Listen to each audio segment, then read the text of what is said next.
What is the mission of GrandPower Advocates?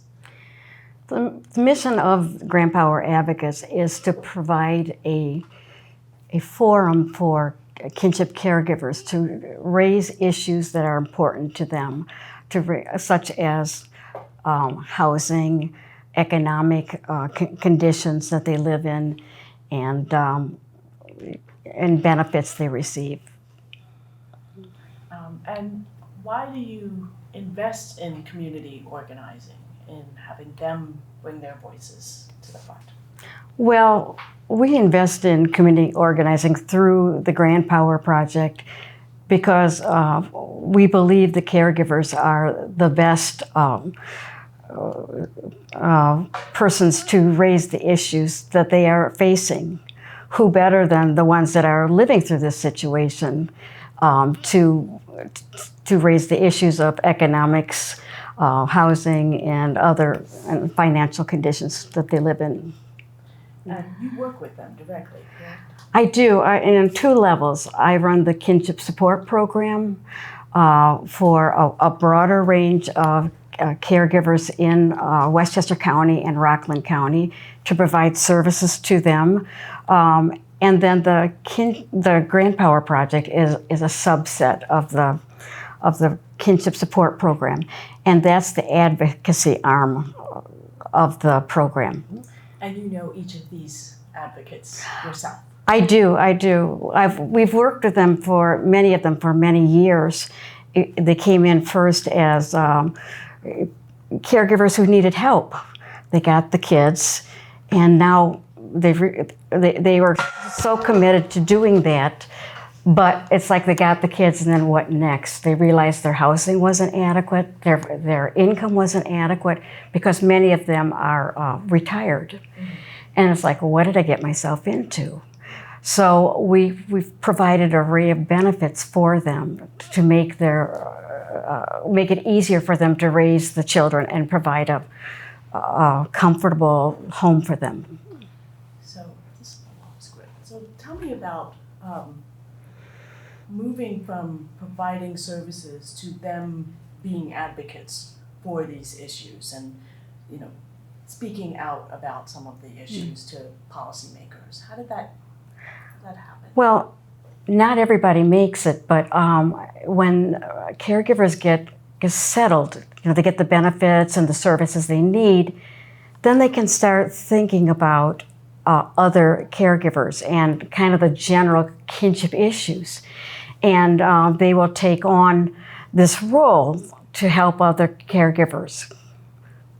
And they work with you in how to do that, how to be spokespeople and meet with policymakers? Yes, we meet on a regular basis, at least monthly. And we've done with the funding we've received, we've done training, leadership training.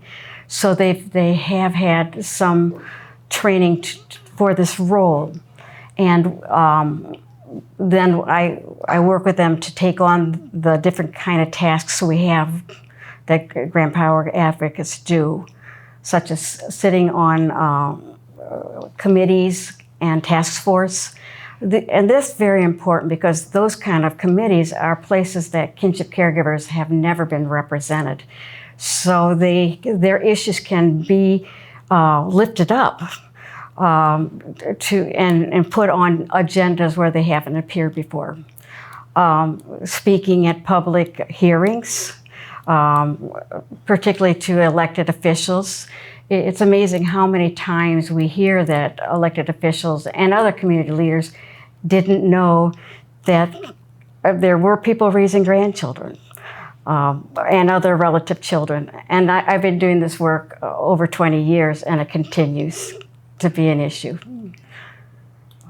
And what have been some of your wins, in addition to the awareness raising, but some policy wins that have come out of this work?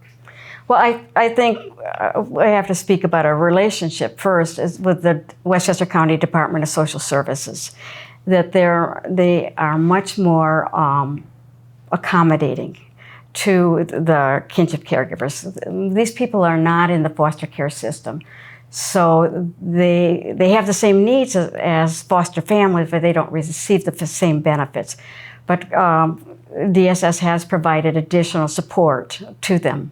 And I think one of the wins has been, a recent win has been getting the city of Yonkers to expand their definition of preferences. We now have in Yonkers with municipal housing a kinship family preference, and they will receive priority consideration when they apply for housing. Because housing is an issue that many of them face, finding adequate housing that's affordable, that's large enough for them, and that it's in a condition that is livable and affordable. And was that a first, getting that kind of preference for the housing authority, and has that happened in other places? I am not aware that it's happened anywhere else. And we have shared it with other kinship support programs across the state, and we would like to take this idea to other municipalities in Westchester County. We're looking at Mount Vernon, and we're looking at New Rochelle as kind of the next possible places to take it. That's a huge win. It is enormous. How did the caregivers feel when they got that win? They're very excited. I think they saw that, this band of, the small band of advocates can really make an impact. They can really make a change, and I think that's very empowering. And how have the grants from the Dominican Sisters of Hope Empowerment Fund helped grow this work over time? Well, I think it's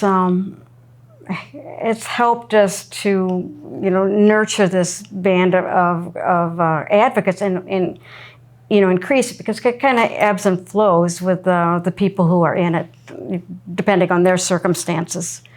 And so we've been able to continue the work. We've been able to have a stable group, and they can continue to raise issues. The issues change.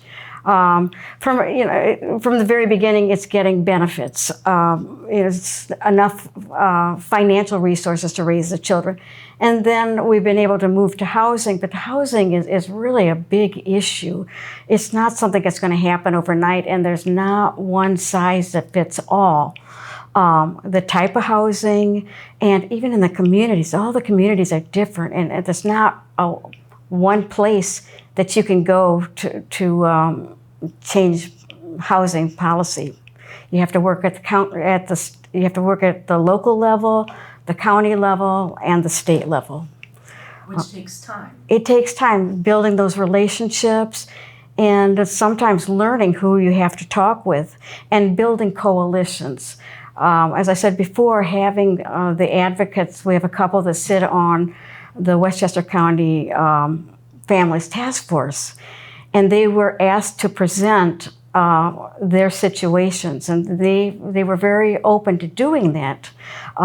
Talk about their housing situations and how much they pay for rent, and that had such an amazing influence on the members of the Families Task Force that the task force established a kinship housing subcommittee, of which they are on and I am on. And we have legislators, we have representatives from a state legislators' offices, and we have county level departments represented, because it's going to take, and what our goal is with that task force is to explore building housing in Westchester. But that doesn't happen in a day. We beside identifying a place where we could do it, we have to identify funding, and we are working as a committee to change state regulations, which will take time, such as making kinship families a preference at the state level, and also make it a statewide housing priority, kinship families. And if we do that, then developers will have a lot more resources available to them to build affordable housing for kinship families. So it's much more attractive to them. And this is a really long-term process. But we're kind of working on kind of a Swiss cheese process. You know, do a little here, do a little there. We're working with the committee on developing housing. We're working at the municipal levels to get a kinship family preference.